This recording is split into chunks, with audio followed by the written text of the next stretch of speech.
Olá, a paz do Senhor, passando aqui para trazer mais uma reflexão, mais uma aula.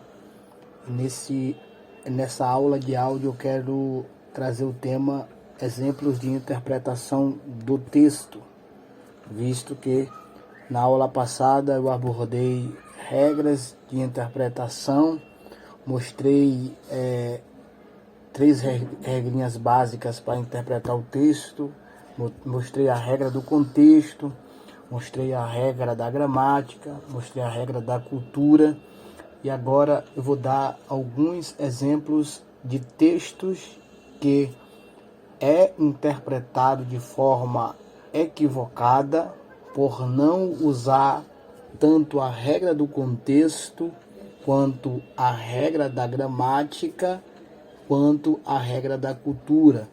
Então, neste áudio de aula, eu quero apresentar exemplos de interpretação, tendo por foco alguns textos específicos que comumente é interpretado de forma equivocada, por não usar as regras básicas ensinadas nessa aula, nesse projeto, nesse contexto. Então vamos lá. Eu quero usar um exemplo muito conhecido, um texto na verdade muito conhecido, que quando ele é lido de forma isolada, nós vamos ter uma compreensão, mas quando nós lemos ele o todo, nós vamos ter outra compreensão totalmente diferente. E o texto é Mateus, capítulo 18, e versículo 20, que diz assim: porque onde estiverem 2 ou 3 reunidos em meu nome, ali eu estou no meio deles. A interpretação que alguns dão a esse texto é que Jesus estaria prometendo estar presente mesmo se tivesse 2 ou 3 pessoas no culto público. Então, segundo essa interpretação, reunião aqui é para culto. Porém, quando submetemos esse versículo ao contexto imediato, veremos o texto tomando outro sentido. E por que é necessário ler o texto como todo? Se nós retrocedermos vários versículos, vamos perceber que o tema que Jesus está abordando é totalmente diferente daquilo que você lê e vê quando você isola o texto. Vejamos o que o texto diz na íntegra. Começa no versículo 15. Se o seu irmão pecar contra você, vai e repreenda-o em particular. Se ele ouvir, você ganhou o seu irmão. Mas, se não ouvir, leve ainda com você 1 ou 2 pessoas, para que, pelo depoimento de 2 ou 3 testemunhas, toda a questão seja decidida. E se ele recusar a ouvir essas pessoas, expunha o assunto à igreja. E se ele recusar ouvir também a igreja, considere-o como um gentio e publicano. Em verdade lhes digo que tudo que ligares na terra terá sido ligado nos céus, e tudo que desligares na terra terá sido desligado no céu. Em verdade, também lhe digo que se 2 de vocês sobre a terra concordarem a respeito de qualquer coisa que vierem a pedir, isso lhe será concedido pelo meu Pai, que estás no céu. Então perceba, quando nós lemos esse texto e respeitamos o contexto, vamos perceber claramente que as 2 ou 3 pessoas são as testemunhas que são necessárias para toda a palavra ser estabelecida. O contexto desse texto é perdão e comunhão. Essa passagem mostra com como se deve tratar o irmão que peca, mostra também que o julgamento do irmão não pode ser um caso isolado, deve ter pessoas para testemunhar e, dependendo do desenvolver, a igreja deve tomar conhecimento da causa. Esse texto mostra para nós a importância do perdão e a comunhão com o irmão que pecou. Também nos mostra que a concordância tem poder de ligar e desligar o pecador da comunhão com a igreja. A reunião nesse texto não se refere ao culto público, onde Jesus promete estar no culto, mesmo tendo pouca pessoa. Jesus está dizendo que ele estará presente no julgamento do irmão, se estiver em concordância.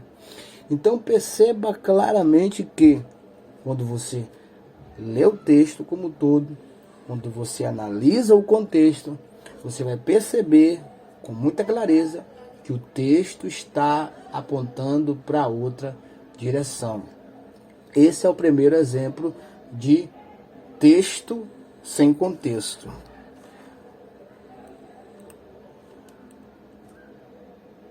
Outro exemplo para nós entendermos melhor esse assunto. Outro exemplo básico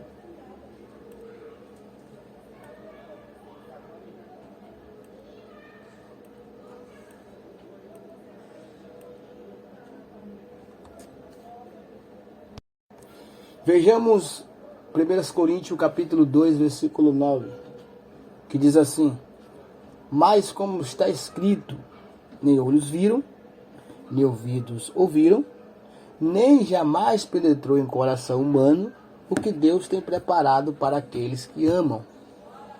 Quando lemos esse versículo isolado, chegamos à conclusão que Deus tem preparado algo no futuro para nos abençoar.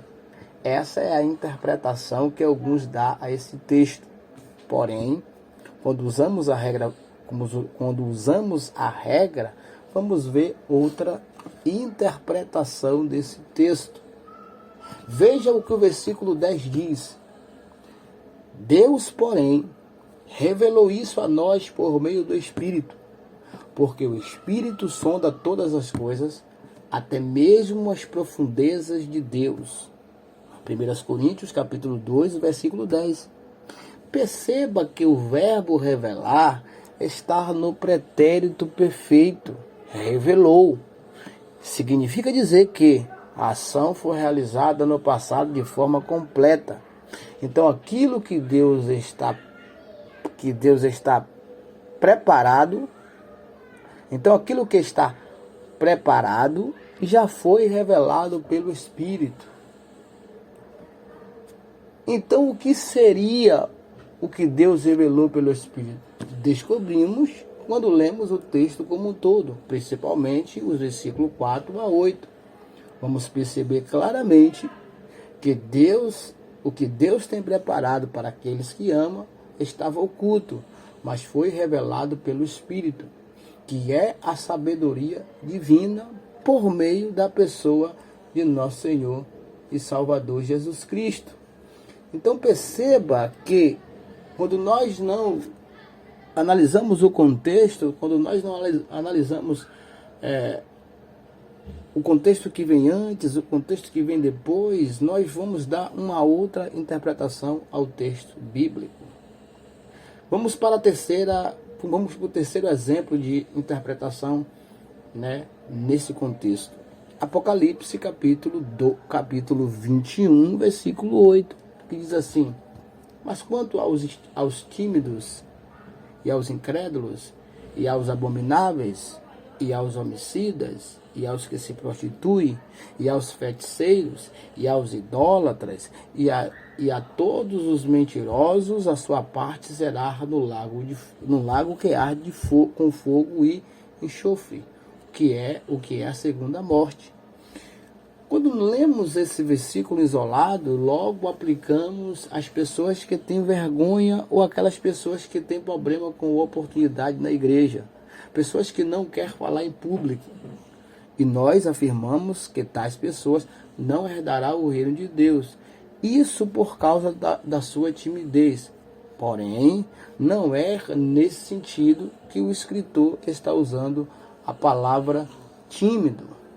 A palavra tímido nesse texto se refere às pessoas que negavam a fé por não estarem dispostas a morrerem pelo amor do Evangelho.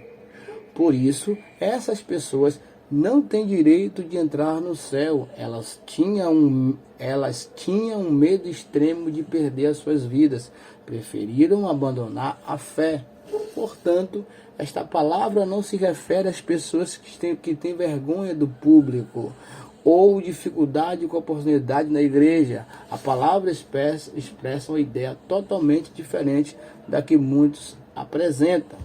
Se nós analisarmos o versículo 7, diz assim: quem vencer herdará todas as coisas, eu serei seu Deus e ele será o meu filho. O vencedor tinha que perseverar até o fim, sem negar Cristo. Isso está de acordo com o contexto da época de João. Nós vemos isso no capítulo 2 e no versículo 7, Deus prometendo algo ao vencedor. Capítulo 2, versículo 11, Deus mais uma vez prometendo algo a quem vencer. E isso sucede no capítulo 2, no versículo 17, no versículo 26. Capítulo 3, versículo 5, capítulo 3, versículo 12 e capítulo 3, versículo 21.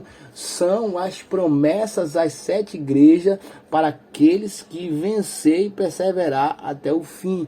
Então, tímidos, nesse contexto, não é aquela pessoa que tem vergonha de aparecer em público, mas aquelas pessoas que estão abandonando a fé. E isso é tão interessante que quando nós analisamos esse mesmo texto em outras traduções, as outras traduções vão verter a palavra covarde. Nós temos a nova tradução da linguagem de hoje falando que é covarde.